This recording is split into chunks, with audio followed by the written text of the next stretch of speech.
Bursipa. Esto fue la muerte del imperio babilonio y el ascenso al imperio medio persa. El general Darío fue enviado por el emperador Ciro para que se apoderara de la ciudad de Babilonia y posteriormente lo designó como gobernador de la ciudad. Inmediatamente Darío se dio a la tarea de realizar cambios en la administración del reino, dejando a Daniel en una posición muy honrosa. Daniel mismo era superior a estos sátrapas y el rey pensó en ponerlo sobre todo el reino. Eso es ya algo grande, ¿verdad? Para una persona que no era de ese reino, porque los medio persas no creían en Dios y Daniel sí. Eso está en 6:3. Esto le acarreó los celos y la envidia de muchos. Una vez más, la fe del siervo de Dios fue atacada, pero Daniel, que para ese entonces ya era un anciano, mantuvo su integridad y su fidelidad a Dios aún a costa de su propia vida, así como muchos cristianos de todas las épocas lo han hecho, lo hacen y lo harán. Y gracias a Dios que aquí, ¿verdad? No tenemos esa persecución que hay en África, hay en la India, hay en China, que están matando, ejecutando a los cristianos, ¿verdad? Los que ejercen su fe y se mantienen en su fe son sacrificados. Démosle gracias a Dios que vivimos acá en una islita, que habemos muchos cristianos, ¿verdad? Que oramos por esas personas y estamos libres de todo eso. Por el momento, ¿verdad? Porque no sabemos cómo son las leyes en un futuro. Y la palabra dice que seremos perseguidos todos. Un creyente triunfante disgusta al diablo. Eso está en Daniel 6, 1 al 5. La historia hace contar que en la reorganización del gobierno medo-persa, Darío siguió la política liberal de Ciro y procedió inmediatamente a distribuir las responsabilidades de la administración. Y eso nosotros lo vemos aquí cada vez que cambia un gobierno. Para los que trabajamos con el gobierno, pues sabemos que cuando cambia de gobierno, sacan a los directores, sacan a los de confianza y traen a su gente. Pues esto ya se vivía en aquellos tiempos y lo estamos viviendo hoy en día también. Eso nos da la pauta para percatarnos de que Darío fue investido de gran autoridad en Babilonia. Construyó a 120 sátrapas y protectores de la tierra. Sobre estos 120 puso 3 gobernadores, de los cuales Daniel era el principal. Estos 120 sátrapas eran como se podría decir hoy en día, como los que dirigen el gobierno, porque ellos eran los que le daban el consejo al rey de lo que tenía que hacer. Hoy en día serían los de confianza del gobierno. La trágica noche de la fiesta de Belsasar, los medopersas encontraron a Daniel en una posición elevada. Después de 23 años de ausencia, acababa de regresar al palacio y ser colocado en el tercer lugar de mando por haber leído e interpretado las escrituras de la pared. Seguramente Darío tuvo conocimiento de la amplia trayectoria de Daniel en Babilonia y especialmente como dotado de una sabiduría excepcional para tratar asuntos del gobierno muy delicados. Esto motivó que hiciera la decisión de mantener a Daniel en un puesto en el que se requería de personas de mucha confianza. Ahora nos damos cuenta de que todo esto estaba dentro del plan de Dios para Daniel y para su pueblo. El versículo 3 nos enseña que cuando Dios coloca a uno de sus siervos en una posición elevada, si éste se mantiene dentro de la voluntad divina, su rendimiento será sobresaliente. Y aquí nos enseña esta palabra aquí, que nosotros cuando seamos prosperados en nuestro trabajo o en nuestra familia, si nos mantenemos en oración y nos mantenemos en lo que Dios nos mandó a hacer, vamos a prevalecer y Dios seguirá bendiciéndonos. De igual manera les digo que si somos prosperados y no hacemos lo que Dios nos envía, volvemos a bajar al nivel donde estábamos. Esa es ley de vida, como digo yo. Pronto el rey se dio cuenta de que Daniel era superior a estos sátrapas y gobernadores, porque había en él un espíritu superior, y el rey pensó en ponerlo sobre todo el reino. Pero esto hizo despertar los celos y la envidia a quienes se vieron relegados a un segundo plano. El primer intento malicioso de los enemigos de Daniel fue buscarle alguna falta en lo relacionado a sus deberes en el reino, probablemente en lo concerniente al dinero, a las propiedades, etc. Pero el versículo 4 dice que no podía hallar ninguna falta en él. Entonces dispusieron buscar alguna ocasión para acusarlo en algo que estuviera relacionado con la ley de su Dios. En Daniel 6:5 nos dice: así trabaja el diablo para molestar a los hijos de Dios. Primero ataca exteriormente, luego busca la manera de interferir y estorbar las relaciones del creyente con Dios. Aleluya. Esto me da a entender que cuando el enemigo no puede, ¿verdad?, con nosotros, él va a seguir buscando las artimañas y tal vez busque amistades, busque familiares o busque personas en el trabajo que van a poner en duda tu fe con Dios. Y aquí viene el famoso refrán que dice por ahí: eso que es cristianito, es cristiano y mira lo que hace. Y por ahí siguen con sus cosas, y esas son las artimañas, ¿verdad?, de lo que nos está enseñando el Señor aquí. Algunas leyes civiles son trampas diabólicas. Esto está en Daniel 6, del 6 al 9. Los malvados adversarios de Daniel eran astutos y mentirosos. Sabían que para Daniel su fe en Dios era lo más importante. Así que se confabularon para elaborar un plan. Se presentaron ante el rey a solicitarle que promulgara un edicto por medio del cual todos los habitantes del imperio fueran advertidos de que cualquiera que en el espacio de 30 días orara a cualquier dios u hombre que no fuera el propio rey Darío, fuera echado en el foso de los leones. El primero que cayó en la trampa fue el rey, porque el rey pues no sabía que esto era algo para atacar a Daniel. Esta disposición surgida no de él, sino de su ayudante, le proporcionaba un sentido de grandeza a su ego.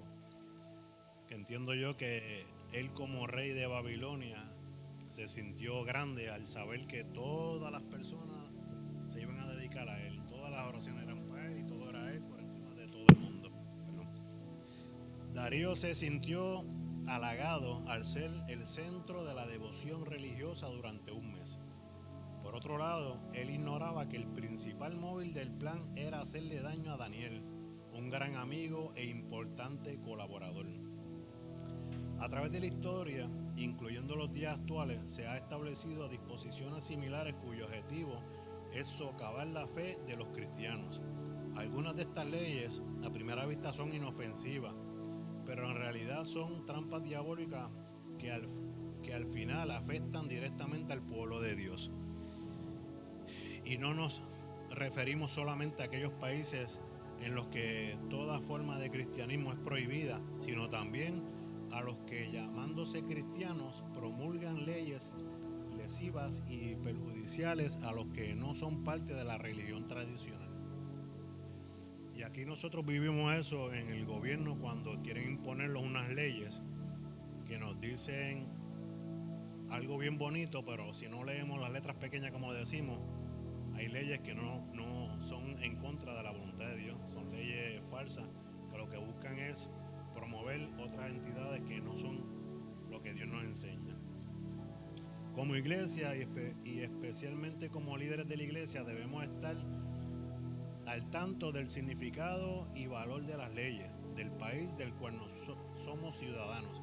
Es cierto que no debemos envolvernos en la politiquería, pero es nuestro deber votar y luchar por oponernos a las leyes, disposiciones que favorecen el pecado, el ateísmo y la corrupción.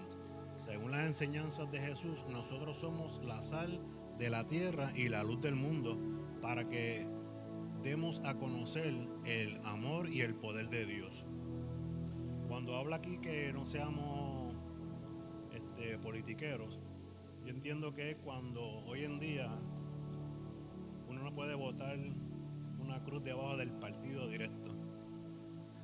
Porque tal vez en ese partido, ¿verdad? Enfatizamos con alguna persona, pero ese partido no está solo, esa persona. Hay muchos que vienen detrás de él, y esos que están detrás de él, que entrarían si votamos por una sola cruz debajo de ese partido, pues son los que van a hacerle daño al partido. Hay que votar conscientemente, y por lo menos yo voto individual, por candidatura. Yo no voto directo por un partido. Hay que escudriñar las personas que están allá adentro y votar por los mejorcitos. Amén.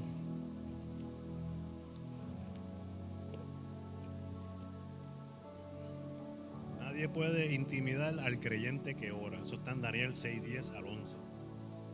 Alguien más, por prudencia, alguien más, por prudencia, obediencia o miedo, hubiera tomado alguna medida al enterarse del edicto que prohibía la oración. Por lógica, cualquiera se hubiera sometido a la orden de no orar a Dios, pues al fin y al cabo no era más que un periodo de solo 30 días. Y yo cuando leí esto en casa me reí un poco, porque que muchos cristianos se hubiesen escondido a orar, porque si oraban al frente del rey le daban picota. Mejor oraban escondidos, o tal vez no oraban. Pero sabemos, ¿verdad?, que Daniel se mantuvo. Por lo menos hubiera tenido el cuidado a la precaución de ocultarse para orar, o hacer de tal manera que nadie pudiera descubrirlo. Pero eso no fue lo que hizo este fiel hombre de Dios. La firmeza de su fe estaba por encima de cualquier trampa diabólica, aunque estuviera de por medio un edicto amenazador.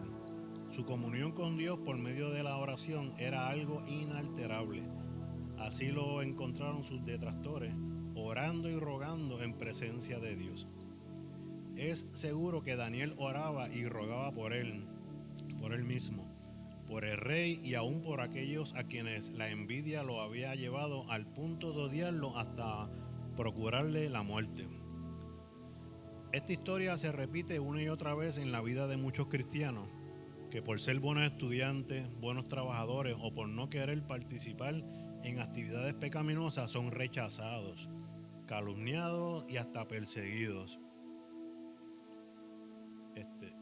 Esa es la razón por la que debemos mantener una vida de oración y comunión con Dios por encima de las circunstancias. Y aquí yo pienso, ¿verdad?, que cuando en los trabajos de uno hay fiestas pecaminosas, y mayormente pues se supone que nosotros no estamos en esas actividades, pues las personas opinan de nosotros. Rápido dicen que por qué no comparte, que por qué esto, por qué lo otro. Y yo pues pienso, como el pastor y yo a veces hablamos, que nosotros en las fiestas de nuestra familia podemos ir. Lo que no podemos es compartir lo que ellos hacen, que no esté de acuerdo con las cosas de Dios. Pero yo soy pro familia, y a mí me gusta ir a las fiestas de mi familia. Y que nosotros seamos ejemplos a ellos de las cosas de Dios. Que no debemos de ir a una fiesta y hacer todo lo que ellos hacen, sino mantenernos firmes en lo que Dios quiere para cada uno de nosotros. La intimidación es un arma que el diablo siempre ha utilizado para llevar a cabo sus malévolos planes.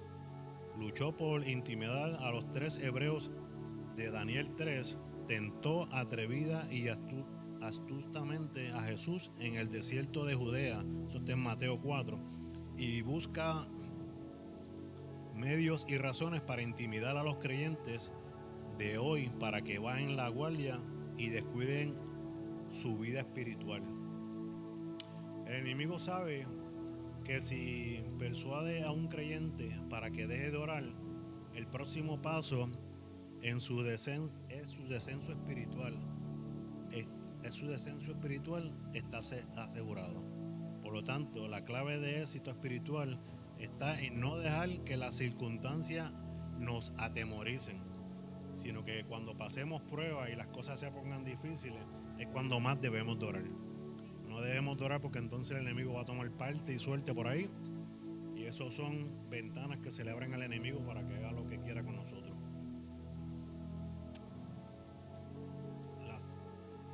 La astucia humana es un alma de Satanás. Eso está en Daniel 6, 12 al 15. Los detractores de Daniel deben haber sentido asombro y al mismo tiempo complacencia al ver que Daniel no le tuvo temor al edicto, sino que seguía orando regularmente a su Dios. Asombro, porque ni Daniel hubiera obedecido la orden del rey, ya no hubiera tenido cómo atacarlo. Complacencia, porque ahora sí podía seguir adelante con su siniestro plan. Inmediatamente fueron ante Darío y con gran astucia, en primer lugar, se aseguraron de que el rey admitiera haber firmado un edicto y que lo habían autenticado con el doble sello medo-persa, el cual no podía quedar sin cumplimiento. Cuando el rey lo admitió delante de ellos, entonces creyeron que era el momento apropiado para acusar al profeta. La reacción de Darío fue todo lo contrario de lo que esperaban. A pesar de que ellos hicieron del asunto algo personal y directo al decir, no te respeta a ti, oh rey, tampoco hizo efecto el que lo describieran como un extranjero o cautivo, lo cual podía hacerlo parecer un desleal al rey. La reacción del rey a favor de Daniel indicó dos cosas. Darío tenía a Daniel en gran estima e hizo todo lo posible por evitar que le hicieran daño. Él era incapaz de retractarse de lo que había afirmado, por cuanto existía una ley medo-persa que no se lo permitía. Se dio cuenta de que ambos habían caído en una trampa legal por el nefasto complot de los enemigos de Daniel. Y aquí vemos, ¿verdad?, que siguen las artimañas del enemigo buscando cómo hacerle daño a Daniel. Aquí nos dice, Dios no libró a Daniel del foso, sino en el foso. Esto está en Daniel 6, 16 al 17. Muchos cristianos creen que Dios tiene la obligación de librarlos de cualquier prueba. Y a veces uno oye eso en persona y eso no es así. Naturalmente que Él tiene el poder para hacerlo, pero debemos comprender que a veces Dios no evita la prueba, pero nos ayuda a pasarlas. En la Biblia hay muchos ejemplos de hombres y mujeres mujeres de Dios que sufrieron pruebas similares a la de Daniel, pero Dios los acompañó en todo momento. Los mismos amigos de Daniel, Ananías, Misael y Azarías, habían sido arrojados a un horno de fuego por causa de su fe. Pero tanto ellos como Daniel experimentaron la compañía del Señor en medio de la difícil prueba que pasaron. Contra su voluntad y con una esperanza secreta en el fondo de su alma, el rey Darío dio orden de que Daniel fuera echado en el foso de los leones. Algo le decía dentro de su corazón que Dios, en quien Daniel confiaba con tanta serenidad, haría un milagro y le salvaría la vida a su humilde siervo. Hermano, cuando aquí Dios habla que Dios no está obligado, ¿verdad?, a librarnos de las pruebas, pero Él está con nosotros en la prueba. Y ahí es cuando nosotros demostramos la fe que tenemos ante Dios, porque en el medio de las pruebas Dios nos libra de esas situaciones y eso lo hemos vivido mucho. La puerta del foso fue cerrada con una piedra y sellada con dos anillos para que nadie la pudiera abrir. Algo similar hicieron los judíos con la tumba donde fue puesto Jesús, esto en Mateo 27, 6, 6. Pero el poder de Dios pues puede remover hasta las piedras más pesadas y romper los sellos más irrevocables para librar a los suyos de los más grandes riesgos y peligros. Hermanos, muchas veces el Señor nos libra de que seamos lanzados a los leones, pero podemos estar seguros de que Él siempre se meterá al foso con nosotros. Amén. Hasta aquí, hermano, esta es la primera parte del estudio. Si Dios permite, finalizamos el próximo domingo. Que sean todos bendecidos.